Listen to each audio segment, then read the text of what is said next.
Okay, so today we're gonna make some soap, but first of all, right? Remember safety. That means goggles and gloves.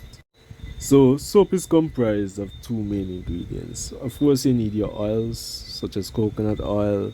Now, this is perfect for like good lather. If you want nice bubbles and great lather, you have to include coconut oil in your recipe, man. Come on, it's a no-brainer.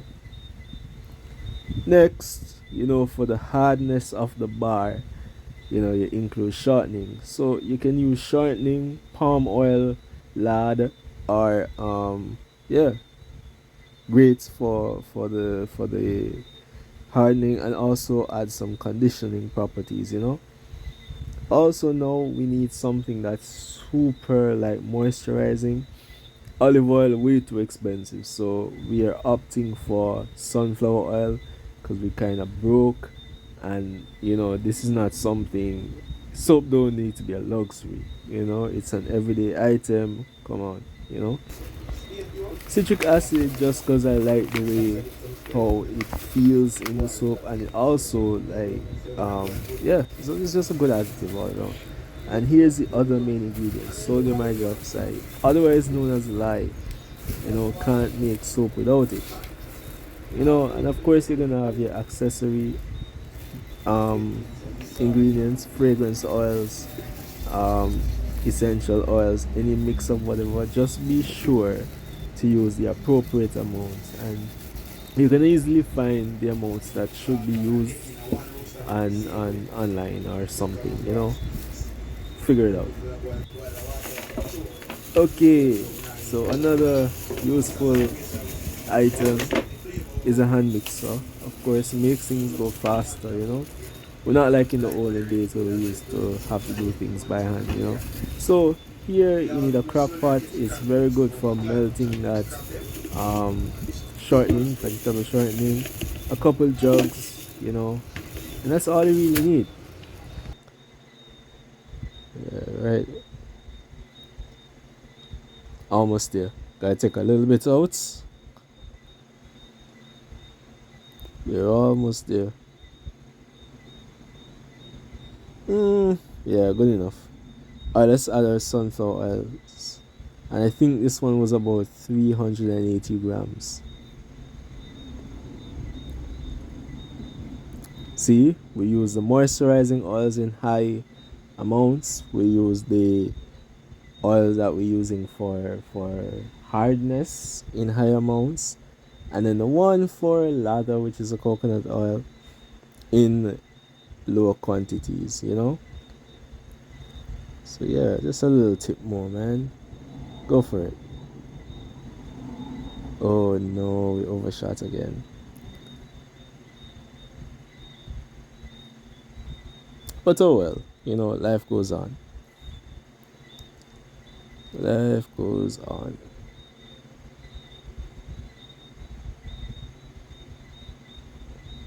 Just a little tip more. There we go.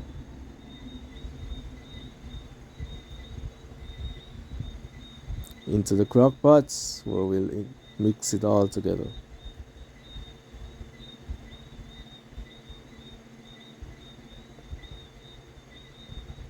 Always tier your scales, so you're starting from zero when you're measuring something new. Okay, so we have a little bit of well, I had some shortening left over in a small um container. So of course we have to use all, because when you're doing these things and you're selling these things, the profits is really in the margins. Okay, um waste not, want not, so try not to waste anything, especially if we're doing stuff like this. All right, so we weighed out our shortening and we're adding it to the crock pot, which will heat up and it will turn into a liquid after a while. So see, it's heating there, so we leave it for a while. All right, so it's time to prepare our lye solution. Now, I initially said we're gonna do a 1-to-1, which means the same amount of water with the same amount of lye. But because I'm gonna use other additives, I've decided to bump it up a bit to about 180 grams of water to 140 grams of sodium hydroxide or lye. So 5 grams of table salt, and that is also aids in the hardness. Then about 5 or 6 grams of sugar, that it aids in the lather of the bar of the soap. So add both of that to the water, mix it up to create a homogenized solution, or a fully dissolved solution. Mix it up real good until all the crystals are gone. Reminiscent of another process, if you have been there, let me not go down that road. Yes, so I make soap, nothing else. Alright, so what are we adding? Citric acid.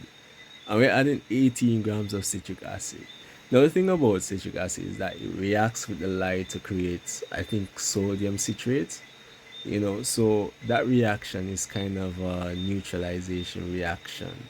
Because you have an acid, which is the citric acid, and then you have a base, which is the sodium hydroxide.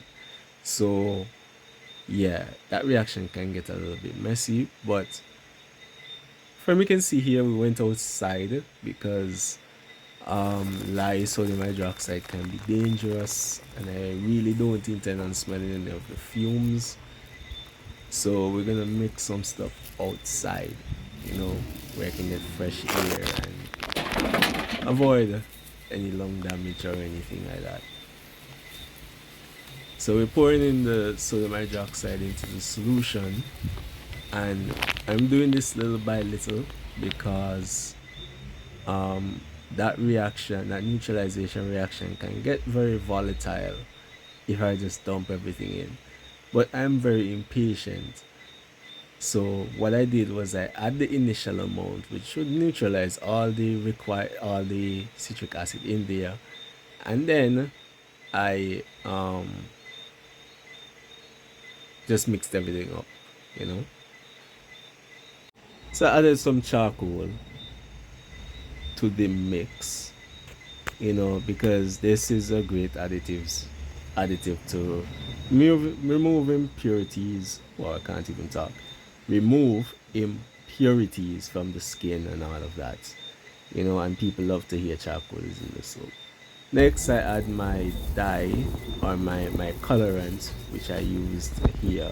I'm testing out a new colorant, so I don't know how it will perform. I was hopeful at this point you'll see what the results.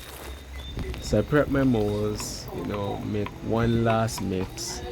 By the way, those white things that you see in the lye solution is actually saponified oils because I used that same container to weigh the oil, so there was some saponification reaction.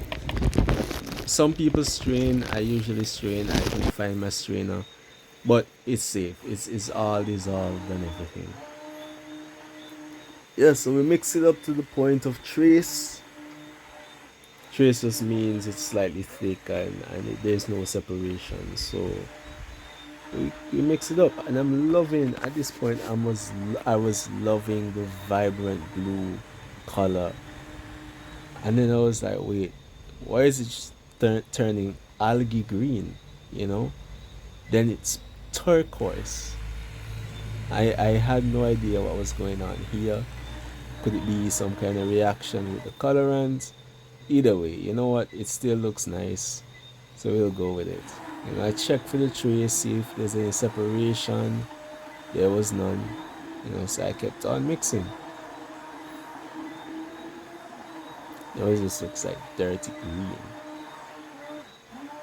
It keeps getting worse.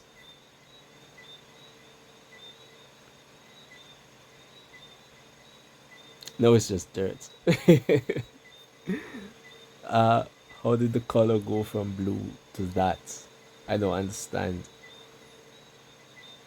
Alright, so I just lost money purchasing these colorants, which I'll never use again because I don't know what that is. But either way, you know, life goes on. So we pour. I mean, we pour into the thing. We're not. It, okay, we are pouring into it. All right. So on to the last one. And as you can see, I've been doing this for like a few months now, and my calculations are always on point. You know, see, precise. Yeah, man. And there you have it, folks. So you have to let it rest for a bit. Now, 3 hours later, right? As you can see, the bars are so hard that they can be taken out of the mold. Now, they cannot be used safely until 48 hours, but they are they are solid, and I know that they're good bars of soap, except for the color. I don't know what happened there, but yeah. So yeah, if you found this informative, give me a like, comment, or